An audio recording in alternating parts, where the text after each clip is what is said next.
ਵਿਦਿਆਰਥੀਆਂ ਤੇ ਅਧਿਆਪਕਾਂ ਦੀਆਂ ਮੰਗਾਂ ਨੂੰ ਲੈ ਕੇ ਡਿਪਟੀ ਕਮਿਸ਼ਨਰ ਸੰਗਰੂਰ ਦਫ਼ਤਰ ਸਾਹਮਣੇ ਕਾਲੇ ਝੋਲੇ ਪਾ ਕੇ ਤਿੱਖੀ ਨਾਅਰੇਬਾਜ਼ੀ ਕਰਕੇ ਰੋਸ ਰੈਲੀ ਕੀਤੀ। ਸਿੱਖਿਆ ਮੰਤਰੀ ਪੰਜਾਬ ਵੱਲੋਂ government school teacher union Punjab ਨੂੰ 15 ਦਸੰਬਰ ਚੰਡੀਗੜ੍ਹ ਵਿਖੇ ਮੀਟਿੰਗ ਦਾ ਲਿਖਤੀ ਸੱਦਾ ਦੇਣ ਕਾਰਨ ਰੋਸ ਮਾਰਚ ਦਾ ਪ੍ਰੋਗਰਾਮ ਟਲਿਆ। ਸਰਕਾਰੀ ਸਕੂਲਾਂ 'ਚ +2 ਜਮਾਤ ਤੱਕ ਦੀ ਮੁਕੰਮਲ ਤੌਰ ਤੇ ਪੜ੍ਹਾਈ ਮੁਫਤ ਕਰਨ, ਪ੍ਰਾਇਮਰੀ ਅਤੇ ਸੈਕੰਡਰੀ ਅਧਿਆਪਕਾਂ ਦੇ ਵੱਖ-ਵੱਖ ਵਰਗਾਂ ਦੀਆਂ ਬਕਾਇਆ ਪਈਆਂ ਤਰੱਕੀਆਂ ਤੁਰੰਤ ਕਰਨ, ਕੱਚੇ ਅਧਿਆਪਕਾਂ ਦੀਆਂ ਸੇਵਾਵਾਂ ਪੱਕੀਆਂ ਕਰਨ, ਪੁਰਾਣੀ ਪੈਨਸ਼ਨਾਂ ਸਕੀਮ ਬਹਾਲ ਕਰਨ ਅਤੇ ਅਧਿਆਪਕਾਂ ਦੀਆਂ ਹੋਰ ਮੰਗਾਂ ਨੂੰ ਲੈ ਕੇ government school teacher union Punjab ਦਾ ਇੱਕ ਸਮੂਹ ਵਫਦ ਦੀ ਅਗਵਾਈ ਵਿੱਚ ਕਾਲੇ ਝੋਲੇ ਪਾ ਕੇ ਤਿੱਖੀ ਨਾਅਰੇਬਾਜ਼ੀ ਕਰਕੇ ਡਿਪਟੀ ਕਮਿਸ਼ਨਰ ਦੇ ਦਫ਼ਤਰ ਸਾਹਮਣੇ ਰੋਸ ਰੈਲੀ ਕੀਤੀ।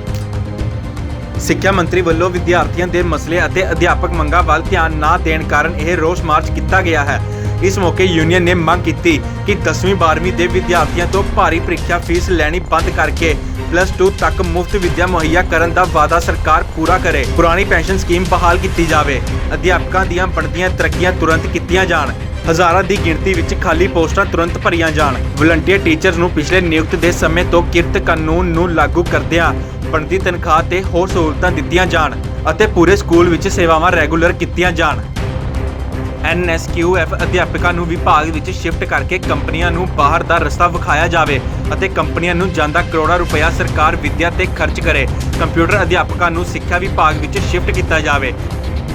ਸਪੈਸ਼ਲ ਐਜੂਕੇਟਰ ਰਮਸਾ SLA ਆਦਿ ਨੂੰ ਤੁਰੰਤ ਰੈਗੂਲਰ ਕੀਤਾ ਜਾਵੇ। ਇਨ੍ਹਾਂ ਨੀਤੀਆਂ ਕਰਕੇ ਹੀ ਅੱਜ ਦੇਸ਼ ਦੇ ਕਿਸਾਨ ਵੱਡੇ ਸੰਘਰਸ਼ ਲਈ ਮਜਬੂਰ ਹਨ। ਸਾਂਝੀ ਸਕੂਲ ਵਿਵਸਥਾ ਰਾਹੀਂ ਹੀ ਲੋਕਾਂ ਨੂੰ ਇੱਕਸਾਰ ਤੇ ਬਰਾਬਰ ਸਿੱਖਿਆ ਦੇ ਕੇ ਵਿੱਦਿਆ ਨਾਗਰਿਕ ਬਣਾਇਆ ਜਾ ਸਕਦਾ ਹੈ।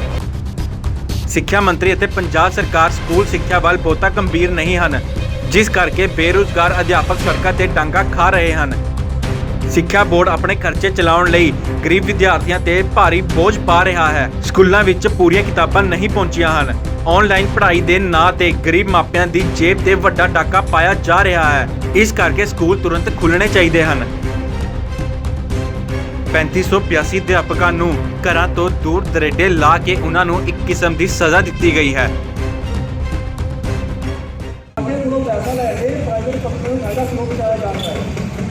ਜਦੋਂ ਸਾਰਾ ਕੰਮ ਹੀ ਜਿਹੜਾ ਉਹ ਪੋਲੀਟਿਕਸ ਦੇ ਸੁਰੱਖਿਅਤ ਨਹੀਂ ਹੈ।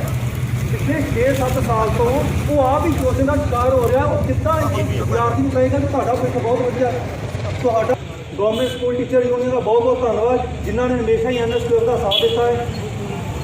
NSQF ਯੂਨੀਅਨ ਜਿੰਦਾਬਾਦ, NSQF ਯੂਨੀਅਨ ਜਿੰਦਾਬਾਦ, ਸਿੱਖਿਆ ਮੰਤਰੀ ਮੁਰਦਾਬਾਦ, ਸਿੱਖਿਆ ਸਕੱਤਰ ਮੁਰਦਾਬਾਦ, ਅਧਿਆਪਕ ਏਕਤਾ ਜਿੰਦਾਬਾਦ, ਅਧਿਆਪਕ ਏਕਤਾ ਜਿੰਦਾਬਾਦ। ਧੰਨਵਾਦ ਸਾਥੀਓ। जिंदाबाद जिंदाबाद, अध्यापक एकता जिंदाबाद जिंदाबाद जिंदाबाद, शिक्षा मंत्री मुर्दाबाद मुर्दाबाद मुर्दाबाद, शिक्षा मंत्री मुर्दाबाद मुर्दाबाद, हाय हाय हाय हाय हाय, शिक्षा मंत्री करदा की हेरा फेरी 420, हेरा फेरी नहीं चलेगी नहीं चलेगी नहीं चलेगी, धक्केशाही नहीं चलेगी नहीं चलेगी नहीं चलेगी, अध्यापक शोषण बंद करो बंद करो बंद करो, अध्यापक शोषण बंद करो बंद करो बंद करो बंद करो, ठेके दे भर्ती करना बंद करो बंद करो बंद करो। ਹੁਣ ਮੈਂ ਸਾਥੀ ਤੋਂ ਬਾਅਦ ਸਾਥੀ ਕਾਰ ਸਿੰਘ ਕੈਰੋ ਜਿਹੜੇ ਉਹ ਤਿਆਰ ਰਹਿਣ ਤੇ ਬੇਨਤੀ ਹੋਈ ਆ ਵੀ ਆਪਾਂ ਜਲਦੀ ਖਤਮ ਕਰਨਾ, ਇਸ ਕਰਕੇ ਮਜਬੂਰੀ ਆ ਸਾਡੀ ਕਿ 1.5 ਮਿੰਟ ਦੇ ਵਿੱਚ ਇਹ ਆਪਣਾ ਸਪੀਚ ਖਤਮ ਕਰ ਦੇਣ। ਸਾਥੀ ਟਹਿਲ Singh Sarabha ji. Government school teacher union जिंदाबाद जिंदाबाद जिंदाबाद, गवर्नमेंट स्कूल टीचर यूनियन जिंदाबाद जिंदाबाद जिंदाबाद, सिक्ख्या सकत्तर मुर्दाबाद मुर्दाबाद मुर्दाबाद, सिक्ख्या सकत्तर नूं दफा करो, सिक्ख्या सकत्तर नूं दफा करो, दफा करो दफा करो, सिक्ख्या मंत्री मुर्दाबाद मुर्दाबाद मुर्दाबाद मुर्दाबाद मुर्दाबाद, कांग्रेस सरकार मुर्दाबाद मुर्दाबाद मुर्दाबाद, सिक्ख्या दा निजीकरण बंद करो बंद करो बंद करो, ठेके दे रखे सारे अध्यापकों नूं गवर्नमेंट च लैके रेगुलर करो रेगुलर करो रेगुलर करो, अध्यापकों नूं रेगुलर तौर ते भर्ती करो भर्ती करो सिक्ख्या करो। दफा करो। ਇਹਨਾਂ ਨੂੰ ਸਮੇਂ ਦੀ ਮੰਗ ਕੀਤੀ ਆ ਵੀ ਸਾਨੂੰ ਜਥੇਬੰਦੀ ਨੂੰ ਅਧਿਆਪਕਾਂ ਦੀਆਂ, ਵਿਦਿਆਰਥੀਆਂ ਦੀਆਂ, ਸਰਕਾਰੀ ਸਕੂਲਾਂ ਦੀਆਂ, ਇੱਥੋਂ ਦੀ ਸਿੱਖਿਆ ਦੀਆਂ ਜਿਹੜੀਆਂ ਮੰਗਾਂ ਨੇ ਜਾਂ ਸਮੱਸਿਆਵਾਂ ਨੇ ਉਹਨਾਂ ਨੂੰ ਹੱਲ ਕਰਨ ਦੇ ਲਈ ਸਾਨੂੰ ਸਮਾਂ ਦਿੱਤਾ ਜਾਵੇ। ਪਰ ਸਾਥੀਓ, ਇੱਥੋਂ ਦੀ ਜਿਹੜੀ ਗੁੰਗੀ ਬੋਲੀ ਸਰਕਾਰ ਆ, ਇੱਥੋਂ ਦੇ ਸਿੱਖਿਆ ਨੂੰ ਗੁਣਾਤਮਕ ਦੇ ਪੱਖ ਤੋਂ ਉੱਚਾ ਚੁੱਕ ਰਹੇ ਆ, ਅਧਿਆਪਕਾਂ ਦੀਆਂ ਭਰਤੀਆਂ ਕਰ ਰਹੇ ਆ, ਪਰ ਇਹਨੂੰ ਇੱਥੇ ਸਿੱਖਿਆ ਮੰਤਰੀ ਨੂੰ ਇਹ ਜਥੇਬੰਦੀ ਪਰ ਸਾਡੇ ਮਹਿਕਮੇ ਦੇ ਵਿੱਚ ਇਹ ਖੋਟ ਆਈ ਆ। ਪਿਛਲੇ ਕਈ ਸਾਲਾਂ ਤੋਂ ਬਿਨਾਂ ਤਰੱਕੀ ਤੋਂ ਅਧਿਆਪਕ ਰਿਟਾਇਰਮੈਂਟਾਂ ਹੋ ਰਹੀਆਂ ਨੇ। ਕੀ ਅਧਿਆਪਕ ਨੂੰ 30 ਸਾਲ ਬਾਅਦ ਕੋਈ ਇੱਕ ਤਰੱਕੀ ਦੀ ਲੋੜ ਨਹੀਂ ਹੈ? ਕਿਉਂਕਿ ਇਹ ਮੰਗ ਕਰਦ ਜਿਹੜਾ ਆਨਲਾਈਨ ਸਿੱਖਿਆ ਦੇ ਨਾਂ ਤੇ ਇੱਕ ਜਾਲ ਵਿਛਾਇਆ ਜਾ ਰਿਹਾ, ਉਹ ਸਿੱਖਿਆ ਯੂਨੀਫਾਰਮ ਦੀ ਗੱਲ ਗਵਰਨਮੈਂਟ ਸਕੂਲ ਟੀਚਰ ਯੂਨੀਅਨ ਵੱਲੋਂ 1 ਮਹੀਨਾ ਪਹਿਲਾਂ, ਕਿਉਂਕਿ ਡੈਮੋਕ੍ਰੇਸੀ ਦੇ ਰਾਜ ਦੀ ਅਸੀਂ ਗੱਲ ਕਰਦੇ ਹਾਂ, ਅਸੀਂ ਅਧਿਆਪਕ ਮੰਗਾਂ ਪ੍ਰਤੀ ਇੱਕ ਮੰਗ ਪੱਤਰ ਸਿੱਖਿਆ ਮੰਤਰੀ ਸਾਹਿਬ ਨੂੰ ਭੇਜਿਆ ਗਿਆ ਸੀਗਾ ਔਰ ਸਿਰਫ 5 ਤੋਂ ਲੈ ਕੇ 10 ਮਿੰਟ ਤੱਕ ਵਿਚਾਰ ਕਰਨ ਲਈ ਅਸੀਂ ਇਹ ਮੰਗ ਪੱਤਰ ਭੇਜਿਆ ਸੀਗਾ।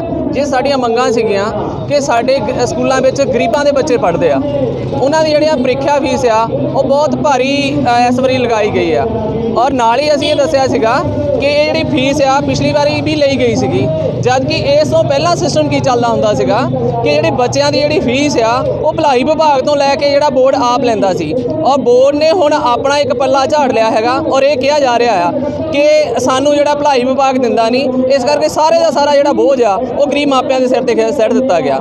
ਇਸ ਤੋਂ ਇਲਾਵਾ ਅਸੀਂ ਇਹ ਮੰਗ ਕਰਦੇ ਹਾਂ ਕਿ ਜੇ ਅਸੀਂ ਕਹਿੰਦੇ ਕਰੋਨਾ ਹੈਗਾ ਆ ਤਾਂ ਫਿਰ ਅਧਿਆਪਕਾਂ ਨੂੰ ਕਾਹਦੇ ਸਕੂਲ ਬੁਲਾਇਆ ਜਾ ਰਿਹਾ, ਜੇ ਕਰੋਨਾ ਨਹੀਂ ਆ ਤਾਂ ਫਿਰ ਬੱਚਿਆਂ ਨੂੰ ਬੁਲਾਇਆ ਜਾਵੇ, ਕਿਉਂਕਿ ਜਿਹੜਾ ਬੱਚਾ ਆ ਉਹ ਜਿਹੜੀ ਆਫਲਾਈਨ ਜਿੰਨੀ ਪੜ੍ਹਾਈ ਵਧੀਆ ਕਰ ਸਕਦਾ ਆ ਉਹ ਜਿਹੜੀ ਆਨਲਾਈਨ ਪੜ੍ਹਾਈ ਜਿਹੜੀ ਆ ਉਹ ਨਹੀਂ ਕਰ ਸਕਦਾ।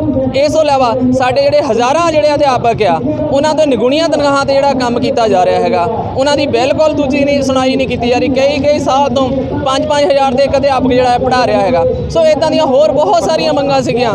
ਸਾਡੇ ਜਿਹੜੇ ਰੈਗੂਲਰ ਜਿਹੜੇ ਅਧਿਆਪਕ ਨੇ ਹੈਗੇ ਆ ਉਹਨਾਂ ਦੀ ਪ੍ਰਮੋਸ਼ਨ, ਉਹਨਾਂ ਦੇ ਲਗਭਗ ਸਾਰੇ ਅਧਿਆਪਕ ਜਿਹੜੇ ਆ ਉਹ ਹੁਣ ਬਿਨਾਂ ਕਿਸੇ ਪ੍ਰਮੋਸ਼ਨ ਤੋਂ ਜਿਹੜੇ ਰਿਟਾਇਰਡ ਹੋ ਰਿਹਾ। ਇਸ ਲਈ ਅਸੀਂ ਇਹ ਡਿਟੇਲ ਵਿੱਚ ਜਿਹੜਾ ਮੰਗ ਪੱਤਰ ਬਣਾਇਆ ਸੀਗਾ। ਸਾਡੇ ਕੁਝ ਕੰਪਿਊਟਰ ਦੇ ਸਾਥੀ ਸੀਗੇ, ਉਹਨਾਂ ਨੂੰ ਜਦ ਕਿ ਪੂਰੀ ਤਨਖਾਹ ਦਿੱਤੀ ਜਾਂਦੀ ਆ, ਸਾਡੀ ਇਹ ਮੰਗ ਸੀ ਕਿ ਉਹਨਾਂ ਨੂੰ ਵਿਭਾਗ 'ਚ ਲਿਆਓ, ਉਹਨਾਂ ਦੇ ਵਿਭਾਗ 'ਚ ਰੈਗੂਲਰ ਕਰ ਦਿਓ, ਪੂਰੀ ਤਨਖਾਹ ਹੀ ਦੇ ਰਿਹਾ। NSF ਕਿਹੂ ਵਾਲੇ ਹੈਗੇ ਆ, ਉਹਨਾਂ ਨੇ ਵਿੱਚ ਇੱਕ ਏਜੰਸੀ ਰੱਖੀ ਹੋਈ ਆ, ਜਿਹੜੀ ਏਜੰਸੀ ਜਿਹੜੀ ਆ ਉਹ ਲੱਖਾਂ ਰੁਪਈਆ ਕਰੋੜਾਂ ਰੁਪਈਆ ਜਿਹੜਾ ਆ ਉਹ ਐਵੇਂ ਕਮਿਸ਼ਨ ਲੈ ਜਾਂਦੀ ਆ। ਅਸੀਂ ਕਹਿੰਦੇ ਜੀ ਉਹ ਪੈਸਾ ਦੇਣਾ ਹੀ ਆ, ਉਹ ਤੁਸੀਂ ਜੋ ਉਹਨਾਂ ਨੂੰ ਦੇ ਰਹੇ ਹੋ ਉਹੀ ਸੈਲਰੀ ਦੇ ਦਿਓ, ਪਰ ਉਹ ਪੈਸਾ ਸਰਕਾਰ ਦੇ ਖਾਤੇ ਦਾ ਬਚੇ, ਕਿਸੇ ਗਰੀਬ ਦੇ ਕੰਮ ਆਵੇ, ਕਿਸੇ ਬੱਚੇ ਦੇ ਕੰਮ ਆਵੇ। ਸੋ ਇਹਨਾਂ ਮੰਗਾਂ ਲੈ ਕੇ ਅਸੀਂ ਮੰਤਰੀ ਸਾਹਿਬ ਨੂੰ DO ਸਾਹਿਬ ਰਾਣੀ ਜਿਹੜਾ 2 ਦਸੰਬਰ ਨੂੰ ਅਸੀਂ ਮੰਗ ਪੱਤਰ ਭੇਜਿਆ ਸੀਗਾ। ਮਤਲਬ ਇਹ ਅੱਜ ਅਸੀਂ ਡੈਮੋਕ੍ਰੇਸੀ ਦੀ ਗੱਲ ਕਰਦੇ ਹਾਂ। ਸਾਡੇ ਸਿੰਗਲਾ ਸਾਹਿਬ ਜਦੋਂ ਕਿਤੇ ਮੋਦੀ ਦੀ ਗੱਲ ਆਉਂਦੀ ਆ ਉਦੋਂ ਇਹ ਗੱਲ ਕਹਿੰਦੇ ਆ ਵੀ ਮੋਦੀ ਬੜਾ ਡਿਕਟੇਟਰ ਆ ਜੀ, ਉਹ ਜੀ ਕਿਸੇ ਕਿਸਾਨ ਜਥੇਬੰਦੀ ਦੀ ਗੱਲ ਸੁਣਨ ਨੂੰ ਤਿਆਰ ਨਹੀਂ ਆ। ਤਾਂ ਅਸੀਂ ਕਹਿੰਦੇ ਸਾਡੇ ਸਿੰਗਲਾ ਸਾਹਿਬ ਕੀ ਕਰਦੇ ਨੇ, ਇਹ ਜੇ ਅਧਿਆਪਕ ਜਥੇਬੰਦੀਆਂ ਦੀ ਗੱਲ ਸੁਣਨ ਨੂੰ ਤਿਆਰ ਨਹੀਂ ਆ। ਅਸੀਂ ਉਹਨਾਂ ਨੂੰ ਸਿਰਫ ਮਿਲਣ ਲਈ ਟਾਈਮ ਦਿੱਤਾ ਸੀਗਾ ਔਰ ਜੇ ਮਿਲਣ ਦੇ ਟਾਈਮ ਨਹੀਂ ਦਿੱਤਾ ਤਾਂ ਅਸੀਂ ਮਜਬੂਰ ਹੋ ਕੇ ਅੱਜ ਜਿਹੜਾ ਆ ਇੱਕ ਡੈਪੂਟੇਸ਼ਨ ਦੇ ਤੌਰ ਤੇ ਜਿਹੜਾ ਕਾਲੇ ਚੋਲੇ ਪਾ ਕੇ ਡੈਪੂਟੇਸ਼ਨ ਦੇਣ ਆਏ ਆ। ਜੇ ਫਿਰ ਵੀ ਸਾਡੀਆਂ ਮੰਗਾਂ ਦੇ ਨਾ ਵਿਚਾਰ ਕੀਤਾ ਗਿਆ, ਨਾ ਟਾਈਮ ਦਿੱਤਾ ਗਿਆ, ਤਾਂ ਅਗਲੀ ਵਾਰ ਜਿਹੜਾ ਇਸ ਤੋਂ ਵੀ ਵੱਡਾ ਜਿਹੜਾ ਐਕਸ਼ਨ ਕੀਤਾ ਜਾਊਗਾ। ਅਸੀਂ 2 ਤਰੀਕ ਨੂੰ ਮੰਗ ਪੱਤਰ ਭੇਜਿਆ ਸੀਗਾ ਸਿੱਖਿਆ ਮੰਤਰੀ ਸਾਹਿਬ ਨੂੰ ਕਿ ਸਾਨੂੰ ਮੀਟਿੰਗ ਦੇ ਦਿਓ, ਤੇ ਜੇ ਮੀਟਿੰਗ ਨਹੀਂ ਦਿਓਗੇ ਤਾਂ ਅਸੀਂ ਧਰਨਾ ਲਾਵਾਂਗੇ। ਪਰੰਤੂ ਲੋਕਤੰਤਰ ਰਾਜ ਦੇ ਵਿੱਚ ਸਾਨੂੰ ਮੀਟਿੰਗ ਜਿਹੜੀ ਨਹੀਂ ਦਿੱਤੀ ਗਈ। ਕੀ ਇਹ ਲੋਕਤੰਤਰ ਹੈ? ਕਿਉਂਕਿ ਮੀਟਿੰਗ ਦੇ ਵਿੱਚ ਅਸੀਂ ਕਿਹੜਾ ਵੀ ਕੋਈ ਗੱਲਾਂ ਮਨਵਾਉਣੀਆਂ ਸੀ, ਅਸੀਂ ਤਾਂ ਆਪਣੀਆਂ ਮੰਗਾਂ ਮਨਵਾਉਣੀਆਂ ਸੀਗੀਆਂ ਜਿਹੜੀਆਂ ਕਿ ਜੈਨੂਅਨ ਮੰਗਾਂ ਹੈਗੀਆਂ ਵਾ। ਉਹ ਸਾਡੀਆਂ ਜੈਨੂਅਨ ਮੰਗੀਆਂ ਬੱਚਿਆਂ ਨਾਲ ਸੰਬੰਧਿਤ ਮੰਗਾਂ ਹੈਗੀਆਂ ਵਾ ਤੇ ਟੀਚਰ ਦੀਆਂ ਕੋਈ ਡਿਮਾਂਡ ਹੈਗੀਆਂ ਵਾ। ਇਹਦੇ ਵਾਸਤੇ ਟਾਈਮ ਮੰਗਿਆ ਸੀਗਾ, ਪਰੰਤੂ ਸਾਨੂੰ ਟਾਈਮ ਉਹ ਨਹੀਂ ਦਿੱਤਾ ਗਿਆ, ਜਿਹਦੇ ਕਰਕੇ ਅਸੀਂ ਅੱਜ ਮਜਬੂਰ ਹੋਏ ਹੈਗੇ ਆ ਪੂਰੇ ਪੰਜਾਬ ਦੇ ਸਾਥੀ। ਇੱਕ ਗੱਲ ਮੈਂ ਇੱਥੇ ਦੱਸ ਦੇਣੀ ਚਾਹੁੰਦਾ ਤੇ ਸਾਡਾ ਪ੍ਰੋਗਰਾਮ ਤਾਂ ਇਹ ਸੀਗਾ ਵੀ ਅਸੀਂ ਬਹੁਤ ਵੱਡਾ ਇਕੱਠ ਕਰੀਏ, ਪਰ ਕੋਵਿਡ-19 ਨੂੰ ਦੇਖਦੇ ਹੋਏ ਅਸੀਂ ਜਿਹੜਾ ਹੈ ਇਕੱਠ ਜਿਹੜਾ ਹੈਗਾ ਉਹਦੀਆਂ ਹਦਾਇਤਾਂ ਦੀ ਪਾਲਣਾ ਕਰਦੇ ਹੋਏ ਉਸ ਇਕੱਠ ਨੂੰ ਅਸੀਂ ਸੀਮਤ ਰੱਖਿਆ ਹੈਗਾ ਵਾ। ਤੇ ਆਉਣ ਵਾਲੇ ਸਮੇਂ ਦੇ ਵਿੱਚ ਜੇ ਇਹੋ ਜਿਹਾ ਕੁਝ ਹੋਇਆ ਤਾਂ ਵੱਡੀ ਪੱਧਰ 'ਤੇ ਅਸੀਂ ਇਕੱਠ ਵੀ ਕਰਾਂਗੇ। ਸਾਥੀਓ, ਪਹਿਲਾਂ ਅਸੀਂ ਗੱਲ ਕੀਤੀ ਸੀ ਵੀ ਜਿਹੜੀਆਂ ਸਰਕਾਰ ਪਹਿਲਾਂ ਮੰਗਾਂ ਮੰਗੀ ਬੈਠੀ ਹੈਗੀ ਹੈ ਕਿ ਵਿਕਟਿਮਾਈਜੇਸ਼ਨਾਂ ਜਿਹੜੀਆਂ ਹੈਗੀਆਂ ਸਾਰੀਆਂ ਰੱਦ ਕਰ ਦਿਆਂਗੇ ਅਸੀਂ, ਪਰੰਤੂ ਹਜੇ ਬਹੁਤ ਸਾਰੀਆਂ ਐਸੀ ਵਿਕਟਿਮਾਈਜੇਸ਼ਨਾਂ ਪਈਆਂ ਹੈਗੀਆਂ ਵਾ ਜਿਹੜੀਆਂ ਸਰਕਾਰ ਨੇ ਰੱਦ ਨਹੀਂ ਕੀਤੀਆਂ। ਅਸੀਂ ਡਿਮਾਂਡ ਕਰਦੇ ਹੈਗੇ ਹਾਂ ਕਿ ਵਿਕਟਿਮਾਈਜੇਸ਼ਨਾਂ ਬਿਲਕੁਲ ਰੱਦ ਕੀਤੀਆਂ ਜਾਣ। ਦੂਸਰੀ ਗੱਲ, ਜਿਹੜੀ ਬੱਚਿਆਂ ਦੀ ਫੀਸ ਬੋਰਡ ਨੇ ਪਹਿਲਾਂ ਪਿਛਲੇ ਸਾਲ ਬੱਚਿਆਂ ਨੇ ਫੀਸ ਦਿੱਤੀ ਹੈਗੀ ਹੈ ਤੇ ਬੱਚਿਆਂ ਦੇ ਪੇਪਰ ਤਾਂ 10ਵੀਂ ਦੇ ਹੋਏ ਨਹੀਂ ਗਏ ਤੇ ਲਗਭਗ ਮੈਂ ਜੇ ਕਹਾਂ ਤਾਂ 80 ਕਰੋੜ ਰੁਪਈਆ ਲਗਭਗ ਉਹ ਬੋਰਡ ਦੇ ਕੋਲ ਪਿਛਲੇ ਸਾਲ ਦਾ ਪਿਆ ਹੈਗਾ। ਤੇ ਉਹ 80 ਕਰੋੜ ਰੁਪਈਏ ਬੱਚਿਆਂ ਦਾ ਪੈਸਾ ਜਿਹੜਾ ਬੋਰਡ ਅੱਜ ਉਹ ਐਡਜਸਟ ਕਰ ਸਕਦਾ ਹੈਗਾ ਤੇ ਗਰੀਬ ਬੱਚਿਆਂ ਦੀਆਂ ਫੀਸਾਂ ਜਿਹੜੀਆਂ ਹੈਗੀਆਂ ਵਾ ਉਹ ਮਾਫ ਕੀਤੀਆਂ ਜਾਣੀਆਂ ਚਾਹੀਦੀਆਂ ਹੈਗੀਆਂ। SC BC ਬੱਚਿਆਂ ਦੀਆਂ ਜਿਹੜੀਆਂ ਫੀਸਾਂ ਪਹਿਲਾਂ ਵੀ ਵੈਲਫੇਅਰ ਸੁਸਾਇਟੀ ਦੇ ਵਿੱਚੋਂ ਦਿੱਤੀਆਂ ਜਾਂਦੀਆਂ ਸੀਗੀਆਂ, ਸਮਾਜ ਭਲਾਈ ਫੰਡ ਦੇ ਵਿੱਚੋਂ, ਤੇ ਅੱਜ ਵੀ ਉਹ ਲਈਆਂ ਜਾ ਸਕਦੀਆਂ ਹੈਗੀਆਂ ਵਾ ਤੇ ਇਹਨਾਂ ਗਰੀਬ ਬੱਚਿਆਂ ਨੂੰ ਰਾਹਤ ਦਿੱਤੀ ਜਾਵੇ। ਦੂਜੀ ਗੱਲ, ਪ੍ਰਮੋਸ਼ਨਾਂ ਦੀ ਬਹੁਤ ਸਾਰੇ ਟੀਚਰ ਐਸੇ ਹੈਗੇ ਆ ਜਿਨ੍ਹਾਂ ਨੇ ਹਜੇ ਤੱਕ ਮਤਲਬ ਪ੍ਰਮੋਸ਼ਨ ਨਹੀਂ ਦਿੱਤੀ ਗਈ, ਉਹ ਰਿਟਾਇਰ ਹੋ ਰਹੇ ਹੈਗੇ ਆ। ਜਦੋਂ ਕਿ ਅਧਿਆਪਕ ਦਾ ਜਿਹੜੇ 20 ਸਾਲ ਦੀ 25 ਸਾਲ ਦੀ ਨੌਕਰੀ ਕਰਦੇ ਆ, ਪ੍ਰਮੋਸ਼ਨ ਇੱਕ ਅਧਿਆਪਕ ਦਾ ਹੱਕ ਹੈਗਾ ਵਾ, ਸਾਰਿਆਂ ਨੂੰ ਪ੍ਰਮੋਸ਼ਨਾਂ ਦਿੱਤੀਆਂ ਜਾਣ। ਸੋ ਸਾਥੀਓ, ਬਦਲੀਆਂ ਦੇ ਸੰਬੰਧ ਦੇ ਵਿੱਚ ਬਦਲੀਆਂ ਵੀ ਜਿਹੜੀਆਂ ਪਿਛਲੇ ਸਾਲ ਦੀਆਂ ਕੀਤੀਆਂ ਨਹੀਂ ਗਈਆਂ।